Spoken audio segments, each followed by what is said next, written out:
हर खबर का होगा एक्सपेरिमेंट, किस न्यूज केमिकल का होगा कौन सा रिएक्शन, परोसेंगे हम डिजिटल डाइल्यूशन, रहेगा भौतिक राजनीतिक और सामाजिक रसायन। देखिए चेतना मंच की खास पेशकश न्यूज लैब।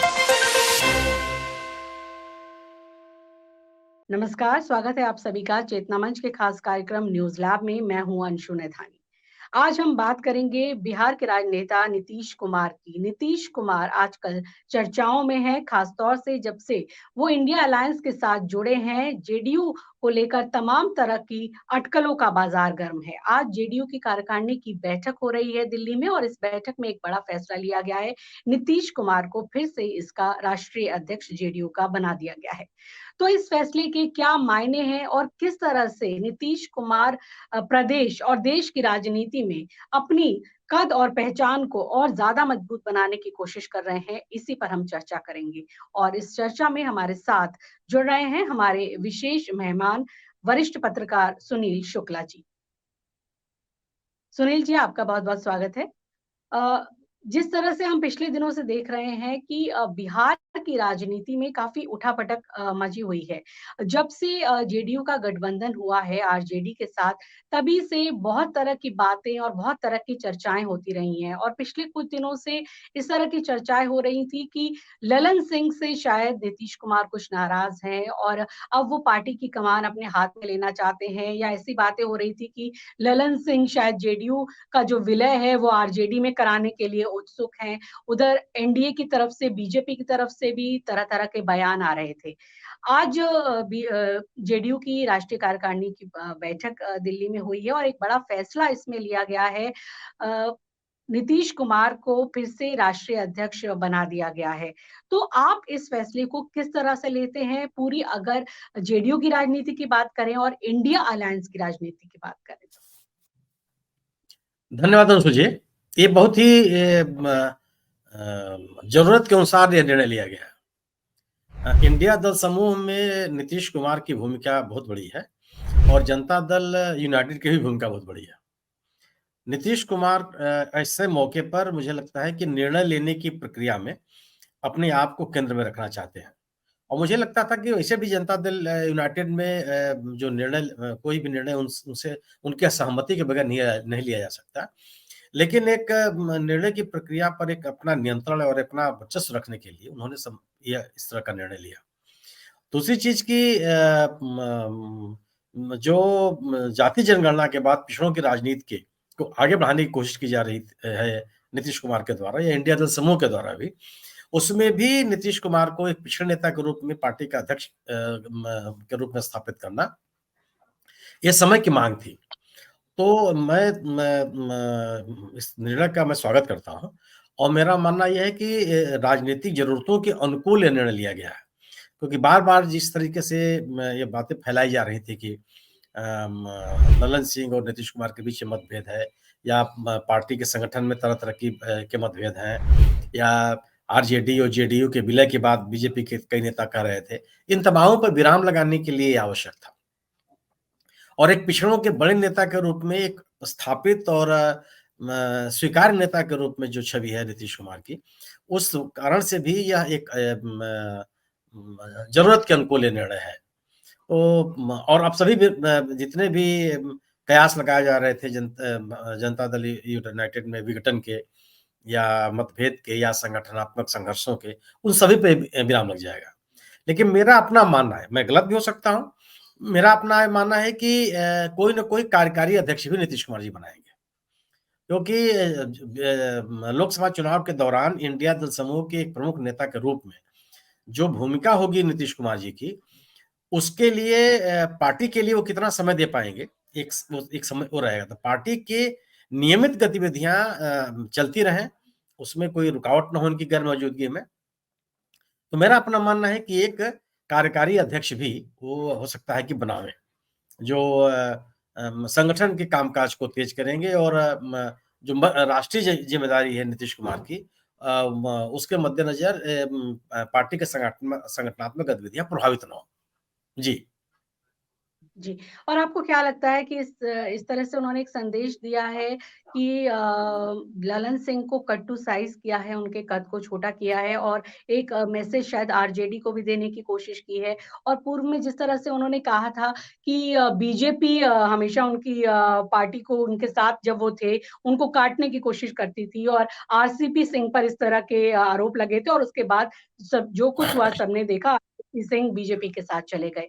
क्या ऐसी कुछ आपको भी भनक या कुछ ऐसा अंदेशा लग रहा था कि वही बात क्या ललन सिंह के साथ हो सकती थी और इससे संदेश देने की क्या कोशिश है? और जो अफ़वाहें चल रही हैं, क्या नीतीश कुमार फिर पलटी मार सकते हैं, एक बार फिर एनडीए के साथ जा सकते हैं? क्योंकि जो दिख रहा है कि इंडिया अलायंस में एक बहुत कोई बड़ी भूमिका फिलहाल उनके हाथ में नहीं है, कन्वीनर या संयोजक जैसी भूमिका जो शायद उनको एक तरीके से वादा किया गया हो या कहा गया हो उन्हें मिल सकती है। आपको क्या लग रहा है ये सारी चीज़ें किस तरफ जा रही हैं? क्योंकि लोकसभा का चुनाव अब बहुत नज़दीक है और जिस तरह से ये 2 धड़े अब बने हुए हैं, नीतीश कुमार अपनी भूमिका को तलाशते हुए क्या अगला कदम उठा सकते हैं? नीतीश कुमार और ललन सिंह में कोई मतभेद है, मुझे स्वीकार करने में असुविधा है। नीतीश कुमार दोनों और ललन सिंह एक दूसरे के राजनीतिक सहयोगी नहीं है, बल्कि एक अच्छे मित्र भी हैं वो। तो मुझे समझने में दिक्कत है कि नीतीश कुमार जी के बीच में और ललन सिंह जी के बीच में कोई मतभेद है, या नीतीश कुमार से अलग ललन सिंह जा सकते हैं। यह बात स्वीकार कर लेना मुझे लगता है कि बहुत तथ्यपरक नहीं होगा। दोनों एक-दूसरे के पूरक हैं और दोनों एक-दूसरे की ताकत है। ललन सिंह कई बार कह चुके हैं कि वो राष्ट्रीय अध्यक्ष पद से मुक्त होना चाहते हैं और वह अपने संसदीय क्षेत्र में और बिहार राज्य में अपने आप को केंद्रित करना चाहते हैं। कि मुंगेर के लिए वो समय देना चाहते हैं, जो उनका संसदीय क्षेत्र है वो। तो कभी उन्होंने ललन सिंह ने ये बात नहीं कही कि वो उस पद पे बने ही रहना चाहते हैं। और नीतीश कुमार जी की मर्जी के खिलाफ उस पार्टी में कोई निर्णय नहीं हो सकता, संभव नहीं है कि ललन सिंह को इस तरह की राजनीति करने की कोशिश करे जिससे नीतीश कुमार जी सहमत ना हो। ये अभी मुझे नहीं लगता कि ये सच्चाई के बहुत नज़दीक है। तीसरी चीज़ की एक बड़ी भूमिका की बात। मेरा अपना मानना ये है कि इंडिया दल समूह में बड़ी भूमिका नीतीश कुमार की है। पद होना ये महत्वपूर्ण नहीं है। अगर वो कन्वीनर नहीं तो इसका मतलब कि नीतीश कुमार की कोई भूमिका वहाँ नहीं है। वो कोई 6वीं, 7वीं, 8वीं लाइन के नेता है।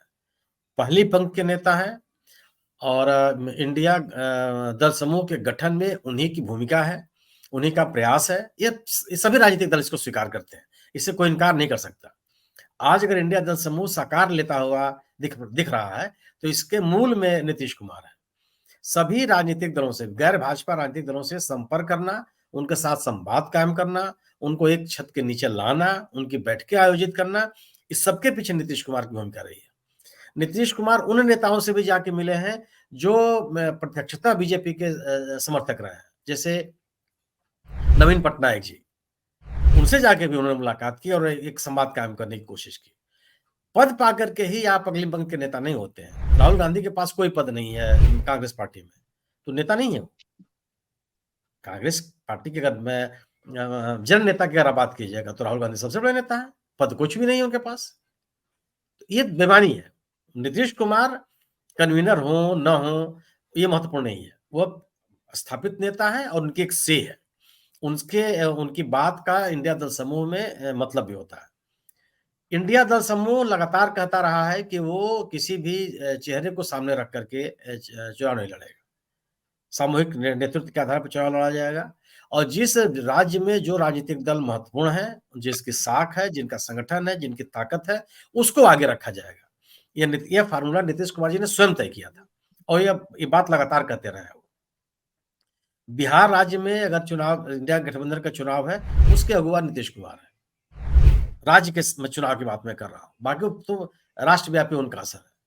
तो यह नहीं कि अगर उनको कन्वीनर नहीं बनाया गया तो उनकी भूमिका खत्म हो गई या वो गौड़ हो गए या उनको नकार दिया गया। यह एक ये मुझे लगता है कि भारतीय जनता पार्टी का नैरेटिव है। और जो प्रतिष्ठा, जो इज्जत, जो जन स्वीकृति नीतीश कुमार की है इंडिया दल समूह में, उस तरह की जन स्वीकृति, उस तरह की प्रतिष्ठा उनको अब एनडीए में नहीं मिलने वाला है। इंडिया इंडिया क्या दे देगा उनको?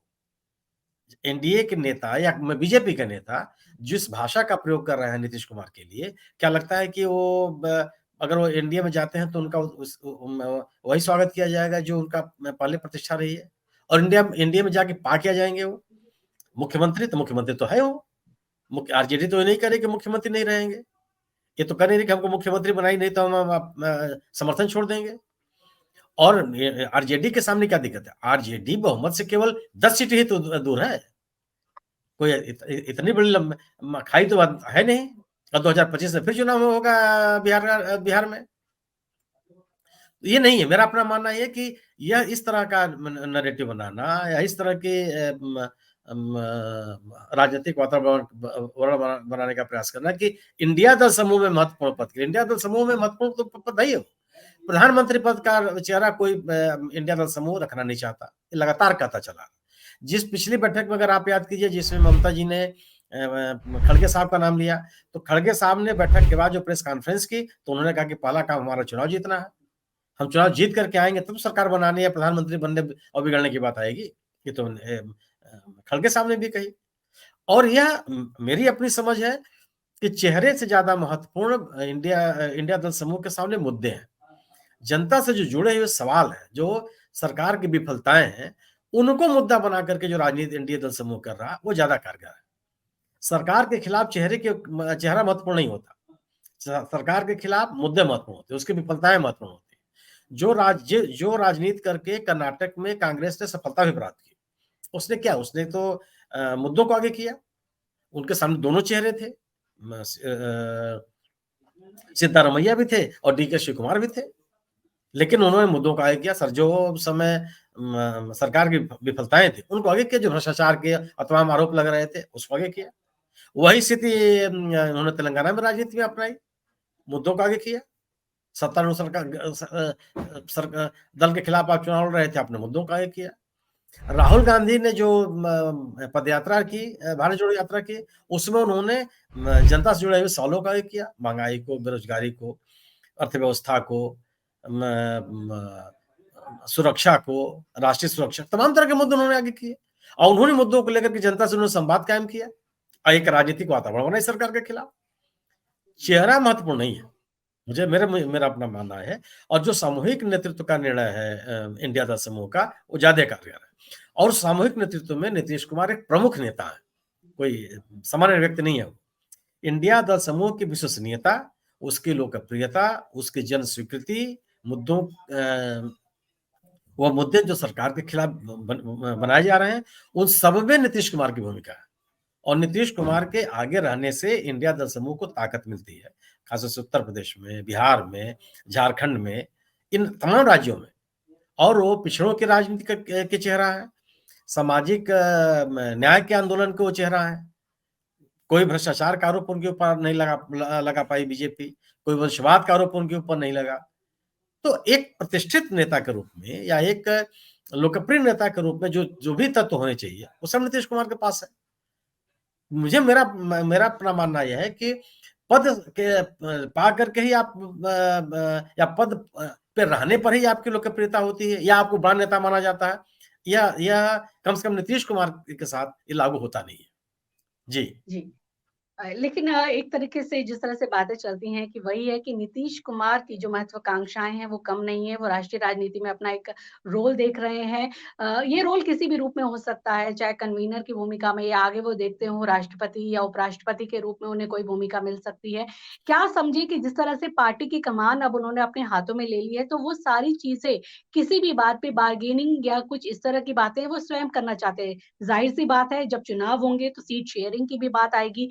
जब तक एनडीए के पास थे तो पिछले चुनाव में उनको बहुत ज्यादा सीटें दी गई थी और हालांकि बाद में जो है मंत्री बनाने को लेकर के कुछ खटपट हुई, लेकिन सीट शेयरिंग में एनडीए ने जेडीयू को एक तरह से बिल्कुल बराबर उस पर रखा। आपको लगता है कि इंडिया अलायंस में रहते हुए जेडीयू को उस तरह का सीट शेयरिंग मिल पाएगा या ये कहीं एक रार की वजह ना बन जाए? किस तरह से आप देखते हैं? मुख्य तौर पे मैं 2024 के लोकसभा चुनावों की दृष्टि से ये सवाल आपसे कर रही हूँ। नहीं, जेडीयू का जो असर है, जहाँ प्रभावी है, वहाँ उसकी प्रमुख भूमिका होगी। बिहार में जे इंडिया दल समूह का की जो लड़ाई है, वो नीतीश कुमार के नेतृत्व में ही लड़ी जाएगी। वहाँ पे ऐसा नहीं है कि आप उसको हाशिए पर रख सकते हैं। और बिहार के बाहर जेडीयू का कोई राजनीतिक ताकत नहीं है। जेडीयू कोई राजस्थान में थोड़ी सीट मांगने लगेगी। कौन सी राजनीतिक ताकत आपके पास है? इतनी समझ तो नीतीश कुमार जी के पास है ना। यह तो वो लोग इस बात को फैला रहे हैं जो इंडिया दल समूह की विश्वसनीयता को कम करना चाहते हैं। और कांग्रेस, जेडीयू, आरजेडी को अलग करके सबसे बड़ा सीट शेयर वही हो जाएगी। ये कोई सोच सकता है क्या? कहीं से तर्कसंगत है? ये सभी राजनीतिक दलों को अपनी-अपनी राजनीतिक ताकत का एहसास है कि हमारी राजनीतिक ताकत कहाँ है। लेकिन अगर नीतीश कुमार जी से मान लीजिए कि वो उत्तर प्रदेश से चुनाव लड़ना चाहते हैं, हर दल उनका स्वागत करेगा, माने गैर भाजपा राजनीतिक दल उनका स्वागत करेगा। उनको उनके लिए सीट छोड़ने में किसी को दिक्कत नहीं होगी, क्योंकि वो तो इंडिया दल समूह का एक विस्तार होगा। लेकिन इंडिया दल समूह अगर ये जनता दल यूनाइटेड उत्तर प्रदेश में कहे कि नहीं समाजवादी के पैरेलल हम चुनाव लड़ेंगे, ऐसा तो नहीं होने वाला है और न होगा और न वो कहेंगे भी। कोई ऐसा नहीं है कि आरजेडी को और जेडीयू को कोई आप उनके महत्व को कम कर सकते हैं, कोई साइड लाइन कर सकता है बिहार में। इंडिया दल समूह का कोई भी दल, इंडिया दल समूह के सभी नेताओं को पता है कि किस राज्य में किस राजनीतिक दल की कितनी ताकत है, किसकी अगुवाई में चुनाव लड़ा जा सकता है। क्या कांग्रेस अपने बूते बिहार में चुनाव लड़ सकती है? संभव ही नहीं है, क्यों? न तो उसके पास संगठन है, न उस तरह का मजबूत नेतृत्व है, ना उतने आपके पास संसाधन है। इसीलिए तो आपने संगठन बनाया है, एक गठबंधन तैयार किया है और गठबंधन की ताकत है। और वह गठबंधन, उस गठबंधन का जो भी सदस्य जिस राज्य में प्रभावी है, उस राज्य में उस लड़ाई का नेतृत्व करेगा वो। ये संभव ही नहीं है। और नीतीश कुमार जी, मेरा अपना मानना है कि इंडिया दल समूह के एक प्रमुख नेता है। उनकी बात का, उनके कद का, उनके विचारों की अवहेलना नहीं हो सकती। और अगर नीतीश कुमार की बातों की अवहेलना होगी तो फिर इंडिया दल समूह नहीं चल पाएगा, संभव ही नहीं है। केवल कांग्रेस समूह को नहीं चला सकती, उसमें नीतीश कुमार जी हैं, ममता बनर्जी हैं, अखिलेश यादव हैं, इन तमाम लोगों की भूमिका है। स्टालिन है, इन लोगों की आपकी भूमिका को स्वीकार करना पड़ेगा और इनकी भूमिका की वजह से ही इंडिया दल समूह की ताकत है। ये संभव नहीं है कि केवल और ये और आप देखिए कि कांग्रेस तो गठबंधन में पहले से ही है आरजेडी और जेडीयू के साथ बिहार में 9 दलों का गठबंधन चल रहा है वहाँ। कभी सुनाई पड़ा क्या कि उस गठबंधन में कोई टकरार है या राजनीतिक हितों को लेके कोई संघर्ष है? 9 दलों का गठबंधन सुचारू रूप से शासन कर रहा है वहाँ। जब से एनडीए से अलग हुए नीतीश कुमार जी, कोई विवाद नहीं हुआ। वामपंथी भी उतने ही सुखी हैं, उनकी भी जो से है, उनकी भी उतनी ही कद्र है। कांग्रेस महाराष्ट्र में गठबंधन में महाविकास अघाड़ी क्या सदस्य है वो? क्या पिछले दिनों कभी ये लगा कि नहीं दोनों इन तीनों राजनीतिक दलों में किस तरह का विभेद है, किस तरह का मतभेद है सीट बंटवारे को लेकर के? अपनी अपनी ताकत जानते हैं वो। बातें कही जा रही हैं, वहां भी शिवसेना इतनी सीट मांग रही है, उतनी सीट मांग रही है, लेकिन कोई ये ब्लैक एंड व्हाइट तो नहीं है ना। डीएमके के साथ सरकार में है कांग्रेस तमिलनाडु में, झारखंड मुक्ति मोर्चा के साथ सरकार में है वो झारखंड में। कहाँ कहाँ ये पता चला कि सीट बंटवारे को लेकर के या राजनीतिक ताकत को लेकर के गठबंधन के सदस्यों में कोई मतभेद हो? क्योंकि उनको ये पता है कि बीजेपी के साथ, बीजेपी एक मजबूत पार्टी है, इसमें कोई दो राय नहीं हो सकती। बीजेपी के पास एक जनाधार है, उसका एक समर्थक वर्ग है, उसके जो भी कारण हो, ये कनेक्ट है। आप उससे सहमत हो, असहमत हो, उनका विरोध करें, कुछ भी करें। उनके पास एक प्रभावी नेतृत्व है, मोदी जैसा एक प्रभावी नेता उनके पास है, संसाधन उनके पास है। तो ऐसे राजनीतिक दल से अगर आप लड़ना चाहते हैं और 10 साल की एंटी इनकम्बेंसी को भी अगर आप प्रभावी बनाना चाहते हैं, तो आपको अपनी एकजुटता तो दिखानी ही दिखानी पड़ेगी। बिना आपकी एकजुटता की जनता पर विश्वास नहीं करेगी, संभव ही नहीं है। और इस तथ्य से इंडिया दल समूह के सभी नेता परिचित हैं। ये अगर आप इसको स्वीकार नहीं करेंगे तो फिर गठबंधन बनाने का कोई मतलब नहीं है। फिर कोई एक राजनीतिक दल बीजेपी से नहीं लड़ सकता, संभव ये है, सोच के बाहर है। तो बीजेपी ने जो नैरेटिव बनाया है अपने समर्थकों के लिए, वो उनके साथ है। अगर आप तो गैर यानी कि हम भाजपा कह राजनीति सकते करना हैं चाहते कि जो नैरेटिव है वो बीजेपी के द्वारा तैयार किया जा रहा है कि फिर से वो पलटी मार सकते हैं या इस तरह के नैरेटिव गढ़ने की कोशिश की जा रही है। इंडिया अलायंस को कमज़ोर करने के लिए आप कह सकते हैं कि एक तरह के ये षड्यंत्र या एक तरह की कोशिशें हो सकती हैं, लेकिन आपका ये मानना है कि किसी तरह की कोई फूट या किसी तरह की कोई तकरार जेडीयू, आरजेडी या फिर इंडिया अलायंस के बीच में नहीं है और ये अलायंस जो है मजबूती से 2024 का चुनाव लड़ेगा, यही जिस तरह से ये चर्चा में निकल के आया है। सुनील जी बहुत-बहुत शुक्रिया आपका हमारी इस खास चर्चा में हमारे साथ जुड़ने के लिए। धन्यवाद।